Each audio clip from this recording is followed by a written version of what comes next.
Hi, my name is Joe Kehrig with the Kehrig Real Estate Team, and this is your Tassajara Valley Blackhawk Real Estate Update for the week of August 10th, 2020. I was very blessed 32 years ago when I moved my wife and my 4 little kids at that time into the Tassajara Valley Blackhawk neighborhoods. And I've been also very blessed to be the #1 real estate professional over the past 30 years. It's such a great place to live, a great place to raise a family, and I think that's why we've been so successful the past 30 years being able to sell real estate in the Valley because living here and raising a family here, I understand all the attributes, the schools, and everything that the Tassajara Valley and Blackhawk neighborhoods offer.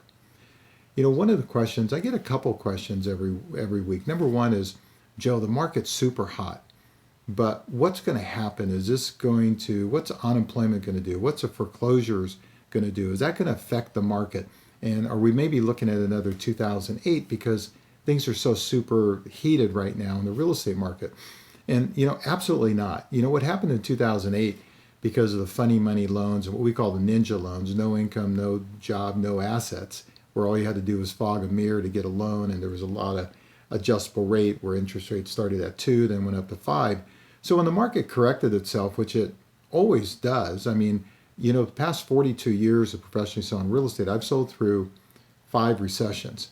And we're now on the longest bull run than we've been. Since 2011, we're going on 10 years that this market has continued to go up. It's the longest run that I've had in my 42 years without seeing a correction in the market. So a correction is going to come, but it's not going to be like 2008. It's completely different. People go, well, Joe, what about the unemployment? What about the foreclosures and where the people quitting making their payments under what the government is allowing them to do and the banks are allowing them to do now? Well, let me show you as we dive into the update. Let me show you a couple graphs. First off, look at the unemployment rate, and you see that obviously in March it was 4.4, but then COVID hit, and that's when we had all the people go unemployed. But you see what's happened since April. You got April, May, June, and July. So probably in August, at the end of August when they report the figures, we'll probably be back down in single digits. So, and one thing to remember, unfortunately in this valley, over 60% of the people that are on unemployment are service workers. They work in the hotels, they work in the restaurants. And, one of the unfortunate things about living in the Bay Area and in the East Bay Area where average price is, over $1 million, the service workers aren't really the people that are purchasing homes. What we're seeing now is we're seeing a lot of people from the peninsula come over, up from San Jose, where even though our prices are sky high and as high as they've ever been, they're still a bargain compared to the peninsula and the Silicon Valley. So we're seeing a lot of people from that area coming in. But you can see with the unemployment rate, it's steadily going down. Now, people ask about, what about the forbearance, where people were allowed to discontinue making their payments? Are they ever going to be able to catch up? Well, you can see right here the number of mortgages in active forbearance is leveling off, going from basically the end of May all the way up through July. You can see now it's leveling off. So where it jumped way up, but now it's gone down and it's kind of leveled off because as people are getting back to work, they're able to now keep their mortgages up. Now, the other thing is, what about new foreclosures going in? Well, you can see by this graph, from 1999, you can see there was 136,000 people with new foreclosures. And at the peak of 2009, there were 566,000. Well, you can see in the Q1 of 2020, we're like less than 75,000. And the reason we're not going to see a lot of foreclosures, and I get a lot of questions, hey, Joe, I'm going to wait around for the foreclosures. Well, you're going to be waiting a long time because we literally have 54% of homeowners in the United States have 50% or more equity. There's around 30% that own their homes outright. So what happened in 2008, because everyone had 105% financing, when the market dropped that 10%, people were upside down, their adjustable rate mortgages were going up, and it was like rats off a sinking ship. They just deserted. And so what happened is, because we had a lot of short sales and foreclosures, that drives the market down. So it kept driving the markets like a building caving in on itself. we're not going to see a repeat of that, even when we do have a correction. And we will have a correction at some point. Though, to be quite honest with you, it's hard to imagine when that's going to happen. We have interest rates below 3%, and there's no sight of them ever going up, at least in the next year, forecasting and what the economists are basically saying. And we're 2 to 3 million homes short in the United States. And California is one of the worst for affordable homes. The builders aren't building here, the regulations are too tough, and the land is too expensive.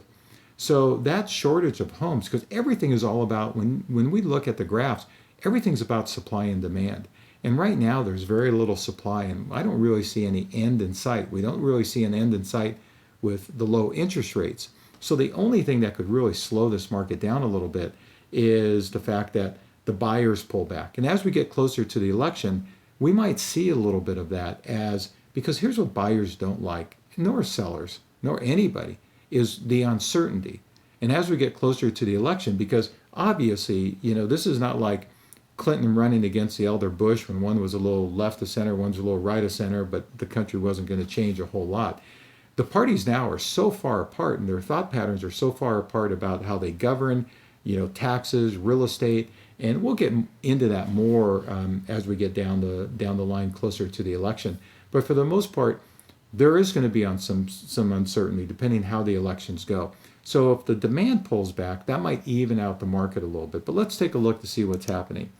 One thing that's driving this market we talked about is the lack of inventory. And when you look at the lack of inventory, you can see it right here. You go back to June of last year and it started to get negative, and then you go all the way up. Now April, what happened is in April and May, there's no one really put their homes on the market because we couldn't even hardly show homes. So we didn't see a lot of homes go on the market. So there was a lack of inventory. But you can see what's happened from March, and then now we're in June. And you can see that the lack of inventory, the inventory is still really down. As I told you last week, the busiest selling months are basically February, March, April, and May. And so what happened in February, we had our best February in 13 years. And then COVID-19 hit in March. And what we saw is the market just basically paused. So our June 1st, our March 1st was more like June 1st. So we're in the middle of what would be a typical spring market for us. And so let's see what happens. What normally tamps that market down is when we got into, summer, June and July in a normal spring market. And more people put their home on the market, so the inventory kind of evened out a little bit. Well, we're not going to see that because in 2 to 3 months, when we're through this market, we're into October, November, and you got the election, and a lot of people don't put their homes on the market during the holidays. So it's really going to be an interesting year. One that is as hard as I've been able to predict, in my 42 years. But the one thing we know for sure, there's a lack of homes out there. You'll see in the different price ranges. But let's look at Tassajara.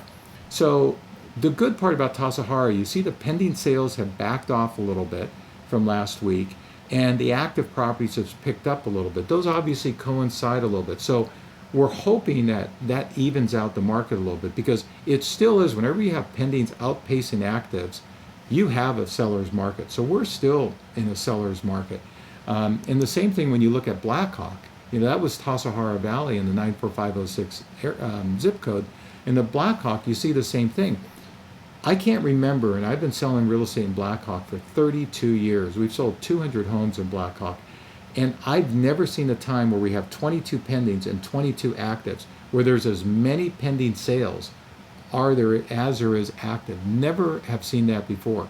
So again, it's a great time it's a great time to be on the market. And again, it depends on the price range, because one of the things that you'll see is the average price. In the Tassajara Valley, you'll see that the active, pending, and solds. Look at the active and pendings, all about 1.6 million. But look at the recent solds that, they've all been on the market 20 some odd days.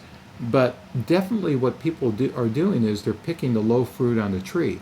They're just trying to get into the market. That's why when you have the solds, the average price is just a little bit over 1.2 million.